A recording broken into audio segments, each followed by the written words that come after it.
Welcome to Model Kit Stuff and welcome to the next episode of our build of the Endeavour by Amati.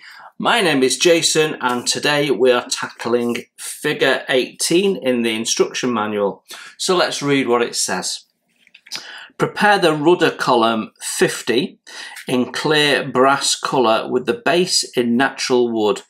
Paint the rudder wheel 51 in natural wood, then apply it to the column using the pin 50A. Apply this assembly to the deck according to the plan view and side view of the model. Using pins 53A, build the handles and the pin arms 53 and assemble them to the winch 52. Paint the winch with the base in flat black and the handles in natural wood, clear as indicated in the figure. Then mount it on the deck as shown in the plans and side views. Prepare the compass binnacle 54, painting the base and column in dark mahogany colour, the supports for the navigation lights in flat black and the right side lamp in green and the left one in red, the circular frame of the compass in brass colour and the internal quadrant in flat white. So the first thing we need to do is get our parts out and then tidy them up. So this one is turned brass and it needs absolutely no cleaning up whatsoever, but this one is cast and it's cast metal with a brass colouring and it has lots of seam on it and we need to clean that off. So the way we're going to do that is we're going to use a file and we're going to just file the seam flat. This is important because if we don't do that, not only will it not look good under paint, you'll be able to see it, but it also won't sit flat on the deck, which means it will lean and not look correct. So yeah, we need to make sure that everything fits. So keep test fitting it, make sure it's nice and flush and go all the way around your part with little files, cleaning up as you go. If you work sort of in one direction, I find that's easier. You get a bit of a sense of accomplishment which spurs you on, but also it allows you to sort of not miss anything. Now these are only small parts, so you're not likely to miss anything. I'm using some coarse wet and dry here, which is often the better way when you've got an unusual shape to get into, which we have here.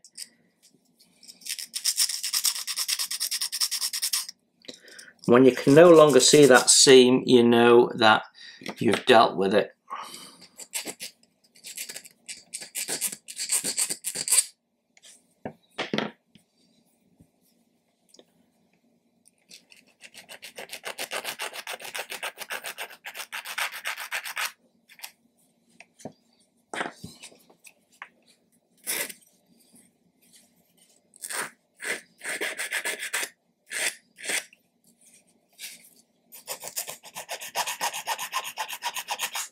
And then when we have finished this, we'll be in a position where we're ready to paint the parts as per the instructions that we just read.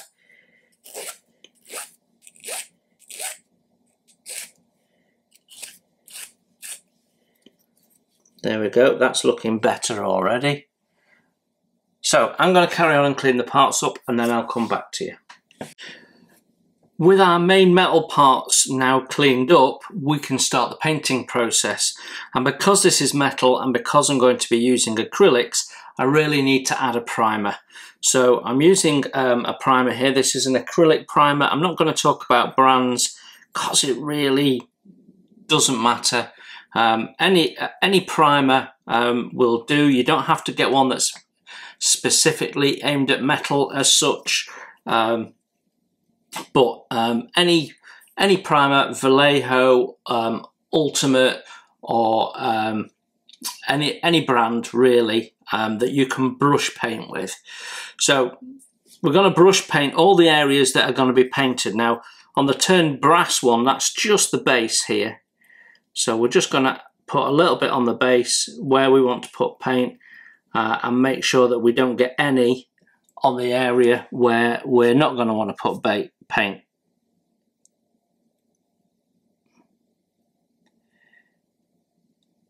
Now primer by its nature wants to stick, so it can be a little bit difficult to get it off, so you need to paint really carefully. There we go, and then I can put that to one side to dry. Now with these others, they're pretty much been painted all over, so we can just get straight stuck into getting the paint on. I do want to try and keep the brass colour in the ring at the top, because that would just save me having to paint it brass like is suggested in the instructions. But the centre bit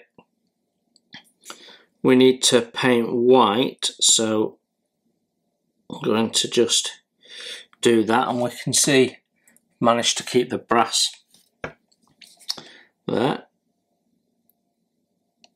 And don't worry about how perfect the coverage is, it's just to help the paint adhere, so it doesn't have to be perfect. And if you've got an airbrush, you could airbrush it.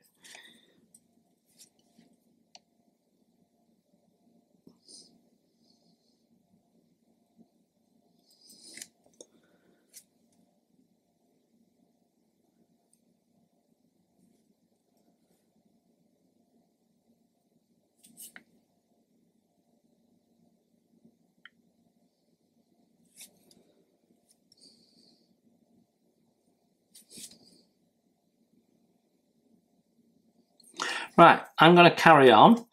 If there's anything worth noting, I'll come back to it. Otherwise, next time you see me, we'll be putting the top coats on. So using some wire cutters, we can remove the head off this pin, like so.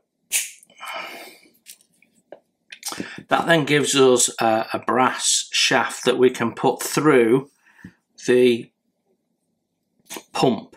So I'm going to drive it through using the sharp end first. There you go. So that's a hole that we drilled through all the way through, rather than using the two countersunk holes, which were slightly off position anyway. And then what we can do is put a little amount of super glue on the shaft there and drag it back into the hole. So that should fit. Then we can take the two arms that go into place on either side and position those.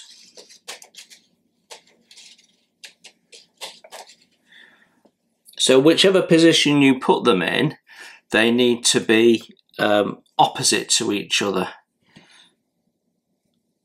So I'm going to put a small amount of glue on the shaft there, thread the item on and put a little bit more glue on the back there, like so.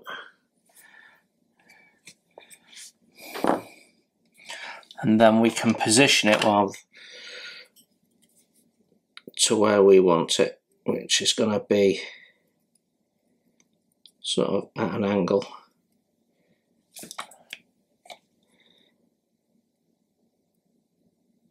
There we go. We can let that glue just dry a moment. So the critical one now is putting this second one on and getting it perfectly lined up to where we want it.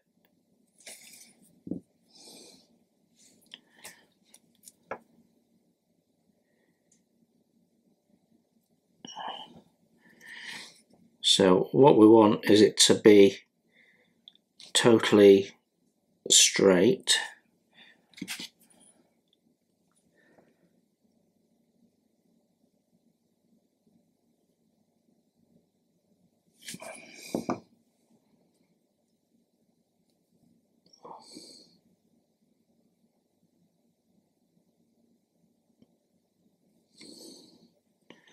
There we go, like that.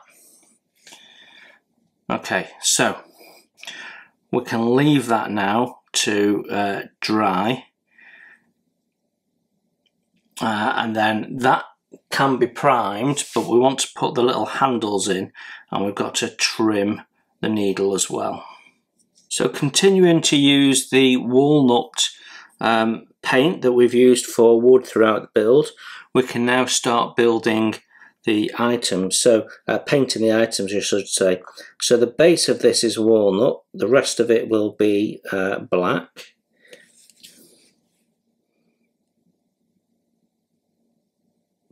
We'll need 2 coats, but that's fine.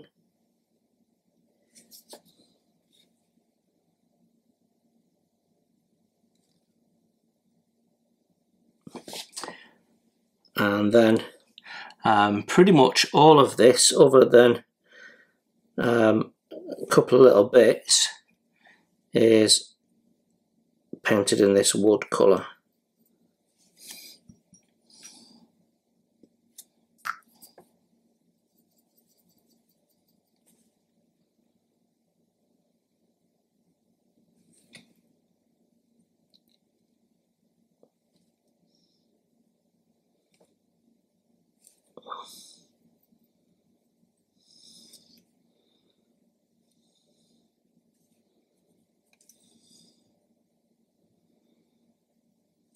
Just have to be careful painting up to this ring at the top.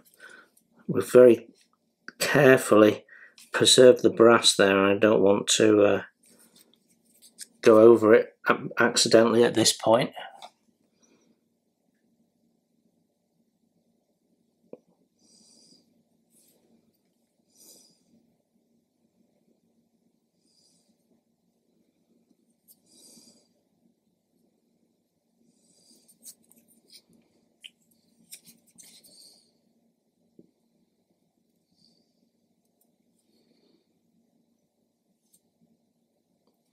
That's the first coat on. So we can let that dry, and then we'll come back and give it a second coat off camera. So I've cut 2 pins to the same length, and what we're going to do is we're going to glue them into place now as handles. So we'll put a small amount of glue on the back of the head of the pin there.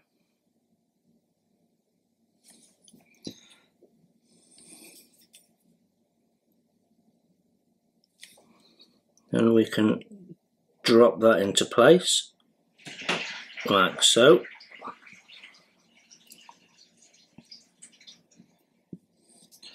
And we'll do the same with the other one, and make sure the other one's going the opposite way, obviously.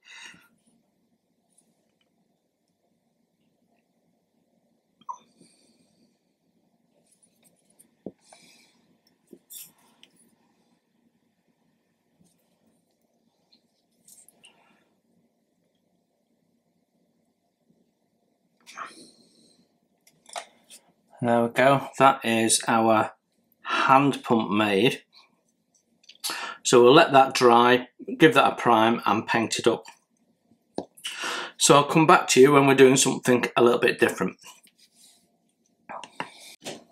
I'm using a lighter wood colour for the base of what will be the ship's wheels column.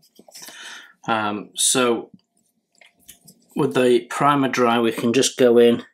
Again, it probably will need 2 coats, partly because it's a paler colour than the original primer. But that primer does help it go down.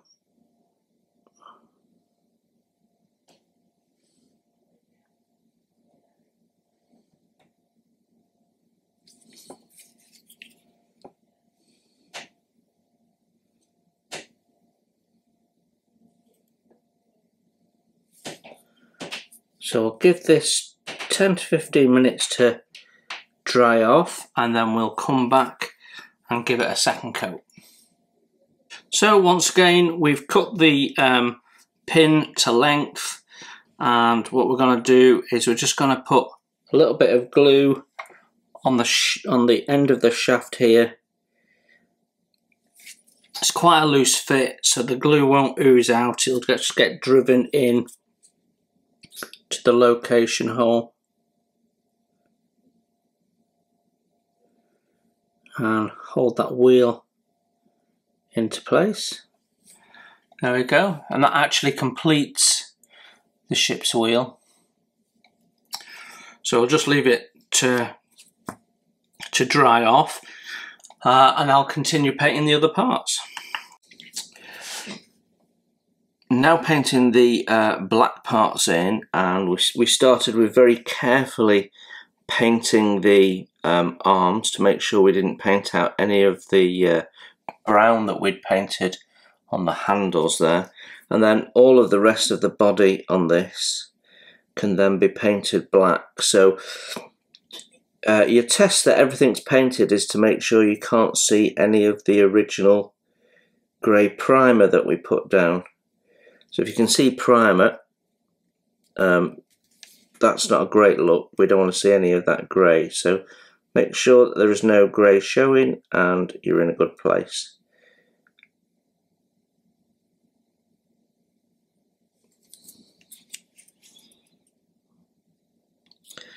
Again, there's no rush, take your time, be thorough, be methodical, and you'll get this bit done in no time.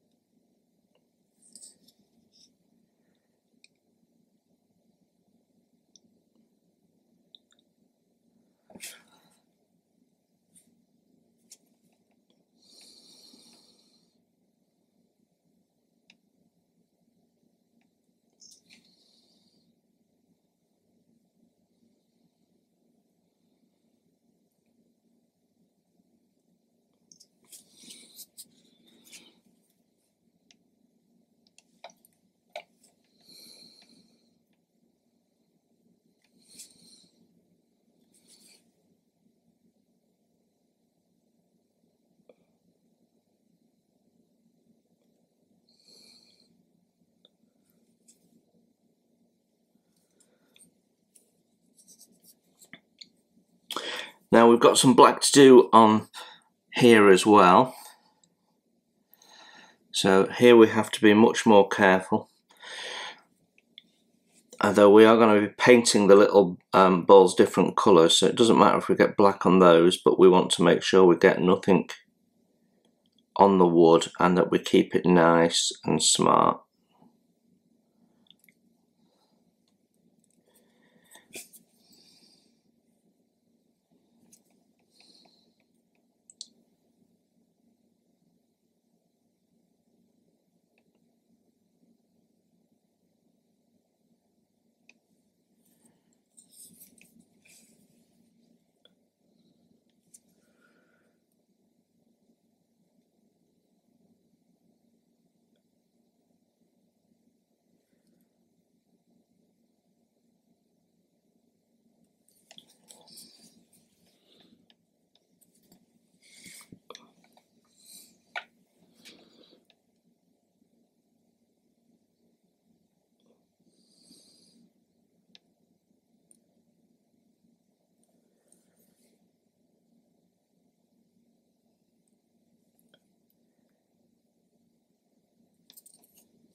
Okay, so we can leave that to dry, give it a second coat if we need to, and then the last thing to do is the different colours on here, and then we're done.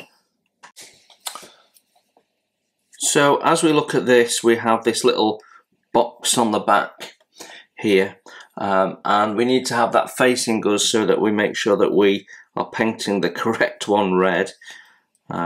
So I'm just going to go in and carefully put paint down on that ball there.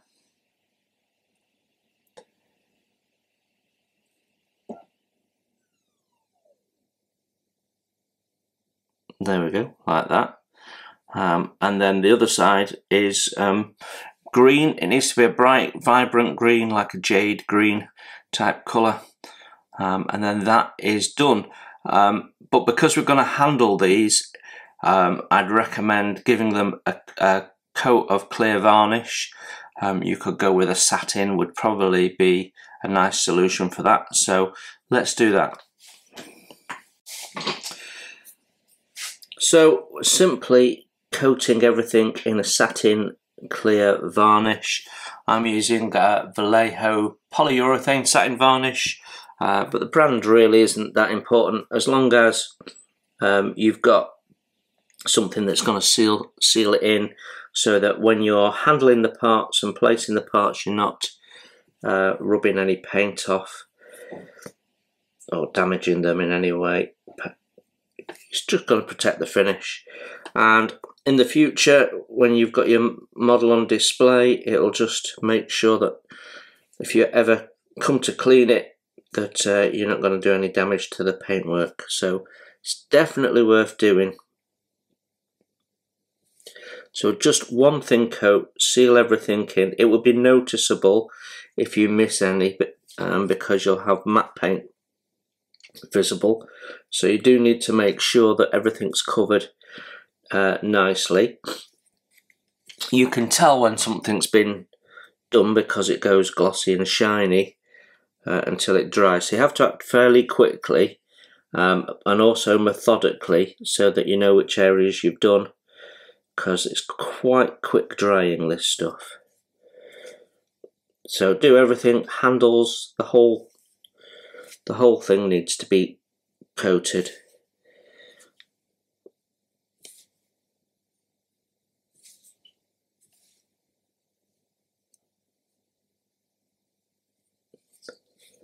Now when you've finished, just check around, look for any spots that might not have been done,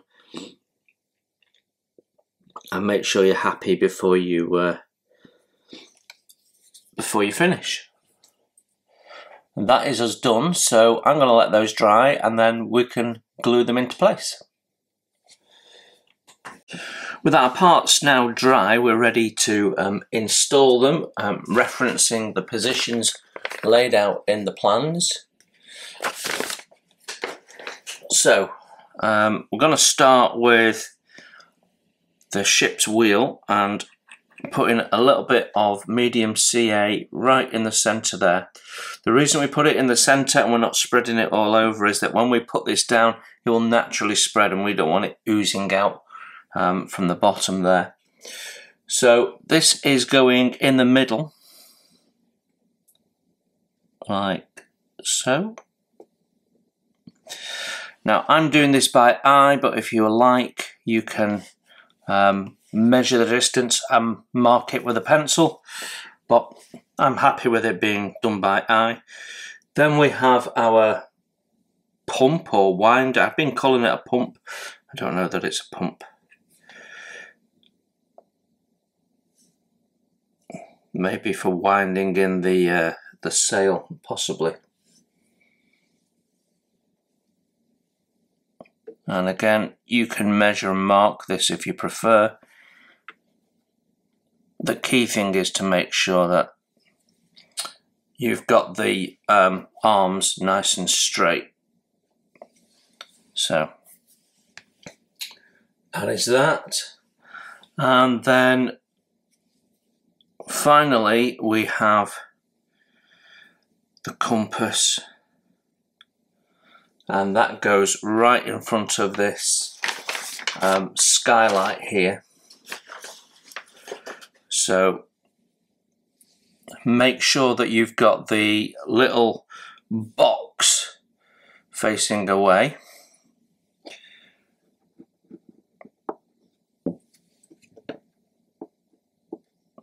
There we go. And that completes all of the deck fittings, and it also completes this part and this episode. So that completes all of our deck fittings, and it completes figure 18 in the build manual. So that is it for this episode. In the next episode, we will be tackling figure 19. which is this one here, where we're going to look at preparing the mast and the sail. Until next time, you enjoy your modelling. Thanks for joining me. Don't forget to hit the like button, and I'll see you very soon. Bye for now. Thanks for watching. Please hit the like button and subscribe if you haven't done so. It's free, and that way you won't miss my first impressions, my tool reviews, my product reviews, and any of my builds, including wooden model kits as well as plastic. It's all free, and if you'd like to support the channel, you can hit my PayPal link in the text below. Every pound goes straight into the channel to keep the cameras rolling and to do more fun stuff for you to watch.